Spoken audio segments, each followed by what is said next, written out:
Jualan gorengan yang satu ini saat Ramadan bisa bagi-bagi THR saat Lebaran dan bisa beli tiket PP pesawat untuk pulang kampung satu keluarga. Pelanggan pasti suka dan besoknya balik beli lagi karena rasanya tuh super enak banget, renyah dan kopong kayak gini. Yuk langsung aja kita ke resepnya. Langkah pertama, siapkan dulu 250 gram tepung terigu, lalu tambahkan 1 sendok teh garam dan setengah sendok teh baking powder. Untuk bahan keringnya ini kita aduk-aduk dulu sampai tercampur merata. Lalu tambahkan 60 gram margarin yang sudah dilelehkan. Aduk-aduk dulu menggunakan spatula supaya nanti saat mencampur tidak terlalu lengket di tangan. Lanjut kita akan campur-campur menggunakan tangan seperti ini sampai bahan tepungnya ini menjadi butiran-butiran halus. Kemudian tambahkan air es sebanyak 110 ml. Tambahkan air esnya secara bertahap dan uleni adonannya sampai seperti ini ya. Nah, ini adonan tepungnya atau adonan kulitnya udah kalis. Lalu istirahatkan adonan selama kurang lebih 30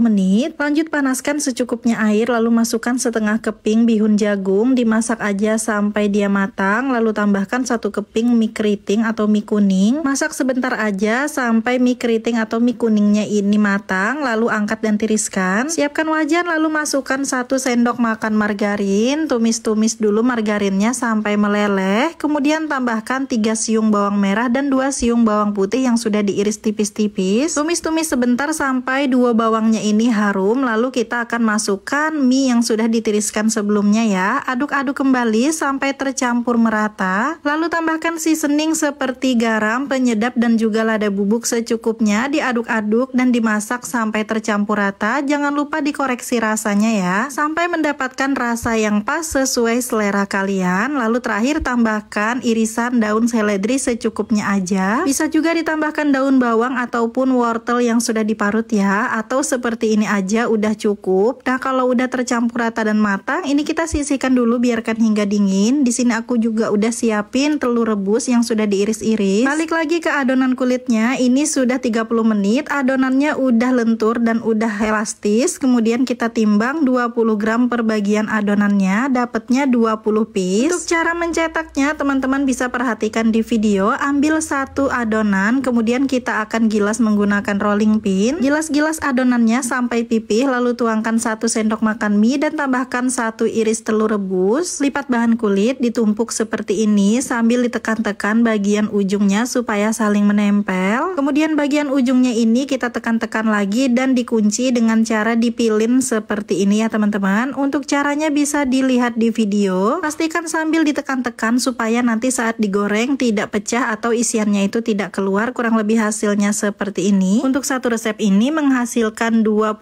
buah. Nah, kemudian siapkan minyak goreng, panaskan aja, lalu masukkan beberapa pastelnya dan digoreng sampai warnanya keemasan. Ini dimasaknya jangan pakai api besar ya, cukup pakai api sedang aja supaya pastelnya itu mengembang dan dalamnya kopong. Sambil dibolak-balik aja seperti ini supaya matangnya itu lebih merata di semua sisinya. Nah, apabila warna pastelnya udah mulai keemasan, ini tandanya udah matang, bisa diangkat dan tiriskan. Setelah digoreng semuanya, ini hasilnya. Satu resep 20 piece, ini bisa dijual dengan harga 2000 sampai 2500 per piece-nya ya. Sajikan dengan saus sambal seperti ini, rasanya makin enak banget. Kalian bisa lihat sendiri, ini sangat renyah dan tipis kulitnya ya, dan kopong juga, dan ini super kriuk banget. Kalian wajib banget cobain resep ini ya. Cobain deh jualannya saat Ramadan, siap-siap kelarisan dan untungnya berkali-kali lipat. Oke, terima kasih udah nonton. Semoga kalian suka. Selamat mencoba.